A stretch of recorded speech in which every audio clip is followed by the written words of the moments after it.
kadwoko wach buge na adwaro ndajiw kar uniform kacha amora ahinya gi example ma jo Olympic ochiwo ni. Ma example madwa kwayo ni skunde wate kata na skunde ma Kenya te dwa nolu nikech wach uniform ni en wach achiel mosechando jonyuol kabisa ni samoro management kata na head teacher chuno jonyuol nitie jopuonj motelo ne skunde wagi ma samoro sana wach ni tek ahinya secondary school mino angono chun jonyuol ni nyaka nyiew uniform kama kata uniform iuso ni e school kata iuso ni e duka moro e school kanyo ten duka mabeche ni malo molo anywhere else. Kurana panel wach maber kabisa. Okene ka example ma Jakom Olympic omiwana ni gigolo bet uniform ya 1,000 nyaka 300.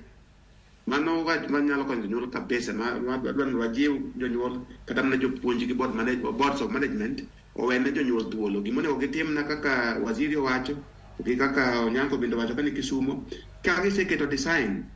gi specifications madwarore to gi color man school dwaro